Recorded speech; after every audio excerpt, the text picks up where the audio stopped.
మిత్రులు చాలా అద్భుతంగా చెప్పారు, దానికి సందేహం లేదు. కానీ భగవంతునికి రూపం లేదు అంటే వేదం ఏం చెప్పింది అనంటే ఆకారరహితుడు అని చెప్పలేదు. ప్రపంచంలో ఉన్నటువంటి రూపములన్నీ కూడా భగవంతుని యొక్క రూపములు. ఏ యథామాం ప్రపంచంతే తాం తథైవ భజామ్యహం. నన్ను ఏ రూపంలో అయితే భక్తులు ఆరాధిస్తూ ఉన్నారో నేను వారికి ఆ రూపంలోనే ఫలితాన్ని ఇస్తూ ఉన్నాను.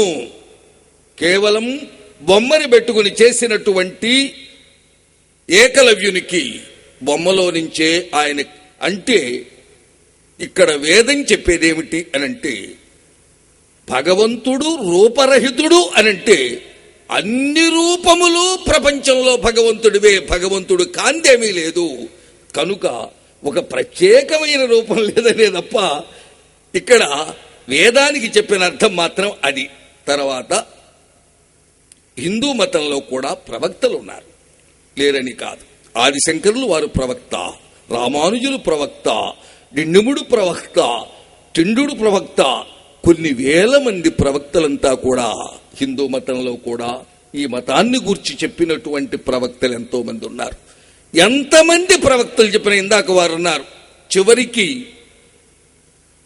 ఆ అల్లా దైవం అని అందరూ అంగీకరించినట్లుగాని ఎవరు ఏ విధంగా చెప్పినా వేదాల్లో కూడా ఏ మతమైనా చివరకు భగవంతుడు ఒక్కడే, మానవుడు చేరదగినటువంటి ప్రదేశం ఒక్కటే.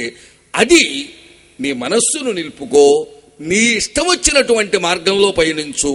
కాని మనస్సు మాత్రం నిర్మలంగా, నిశ్చలంగా, సక్రమంగా సత్య మార్గంలో ప్రవర్తిస్తే నీవు భగవంతుణ్ణి చేరతావని చెప్పారు తప్ప ఇది కేవలం నిరాకారుడు అనంటే అన్ని రూపములు భగవంతుని రూపమనే వేదం చెప్పింది. అది వ్యాఖ్యానం.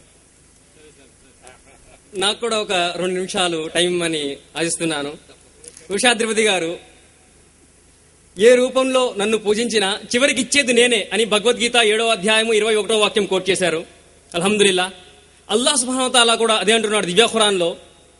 ఎవరైతే సత్య మార్గాన్ని వదిలి భ్రష్టుల మార్గం లేకపోతే వేరే మార్గం అనుసరిస్తారో వారిని నేను ఆ మార్గంపై వదిలివేస్తాను, మరియు ఆ మార్గం నుండే వారిని నేను నరకంలో పడివేస్తాను అని చెప్పి నా తపన ఏమిటంటే ఈ సత్య మార్గం గురించి ప్రజలకు అవగాహన వచ్చేలాగా దీని గురించి ఆలోచించమని మరియు దీనిని చదవమని దీన్ని అర్థం చేసుకోమని నేను చెప్తున్నాను. ఇదే దివ్యఖురాన్ చెప్తుంది. ఒకవేళ మీరు నన్ను కాదని వేరే వారు ఆరాధించినా నేను ఎంత మాత్రాన్ని మీకు అన్యాయం చేయను. నేను సృష్టించిన సూర్యుడు ఎలాగైతే నన్ను ఆరాధించే వాడికి సూర్యరశ్మి ఇస్తాడో అదే విధంగా నన్ను ఆరాధించని వాడిని కూడా అదే సూర్యరశ్మి ఇస్తాడు. అదేవిధంగా సూరే అనాం సూర నంబర్ 6 ఆయత నంబర్ 108లో అల్లాహ్ సుబ్హానహు వ తఆలా ఏమన్నాడంటే, ఓ ముస్లింలారా, మీరు అల్లాహ్ను వదిలి ఇతరులు ఆరాధించే దైవాలను దూషించకండి. ఓ ముస్లింలారా, వార్నింగ్, హెచ్చరిక. మీరు అల్లాహ్ను కాదని వేరే దైవాలను వేరే రూపాలను అది ఎలాగున్నా ఆరాధించే వారిని కించపరచకండి, ఆ దైవాలను దూషించకండి, ఆ దైవాలను ఆ విగ్రహాలను తిట్టవద్దు. ఎందువలనగా వారు షిర్కుకు అంటే అల్లాహ్తో సరిసమానుగా నిలబెట్టే దానికన్నా ఒక అడుగు వెదరుకుపోయి వారు అల్లాహ్ను అజ్ఞానంలో దూషించగలరు అని. తద్వారా మనకు తెలిసిన విషయం ఏమిటంటే ఇస్లాం పరమత సహనాన్ని బోధిస్తుంది. అల్లాహ్ ఎక్కడ దివ్య ఖురాన్లో వేరే వారిని కించపరచండి అని చెప్పలేదు. అల్లాహ్ సుబ్హానహు వ తఆలా ఏ దైవాన్ని వారు ఏ విధంగా వారు ఆచరించినా వారిని వారి సాంప్రదాయాలకు అనుగుణంగా వదిలేయండి, మరియు పరలోకంలో నా వద్ద వీరందరూ వస్తారు, ఇక్కడ నేను న్యాయాన్ని స్థాపిస్తాడు అని అల్లాహ్ సుబ్హానహు వ తఆలా ఇందులో ఉద్భవించాడు. జజాకల్లాహు ఖైర్.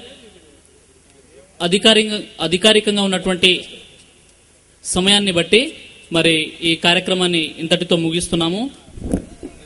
చివరిగా అల్హమ్దులిల్లా, ముందుగా ఈ సభకు శాంతియుతంగా సహాయం చేసిన అల్లాహ్కు కృతజ్ఞతలు తెలుపుతున్నాను. ఆ తరువాత మా ఆహ్వానాన్ని మన్నించి వారి సమయాన్ని ధార్మిక సదస్సు కోసం ఇచ్చిన ఎమ్మెల్యే శ్రీ దేవినేని మల్లికార్జునరావు గారికి, శ్రీ మొవ్వ ఉషాద్రిపతి గారికి, చైర్పర్సన్ శ్రీమతి వీరా జయమ్మ గారికి, శ్రీ తూముగుంట్ల విశ్వనాథ గుప్తా గారికి, అలాగే JLB college correspondent Sheikh Adar Sharif గారికి మా హృదయపూర్వకమైనటువంటి ధన్యవాదాలు తెలియజేసుకుంటున్నాను.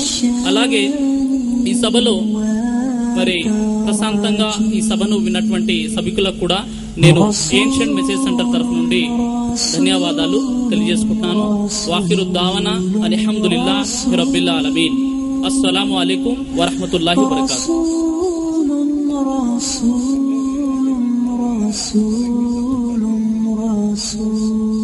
బ్రదర్ మన్సూర్ గారు మొవ్వ ఉషాధిపతి గారికి ఖురాను గ్రంథాన్ని మరి గిఫ్ట్ గా ఇస్తున్నారు.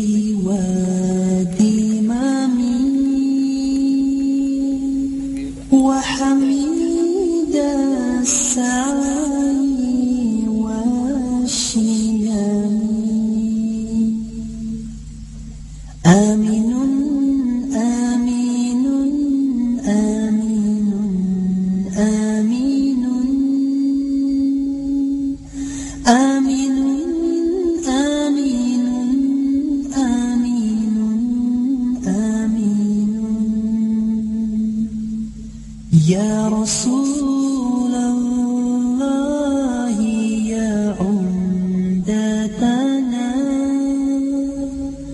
يا إمام الأنبياء الأمنا خاتم خاتم خاتم خاتم خاتم خاتم خاتم خاتم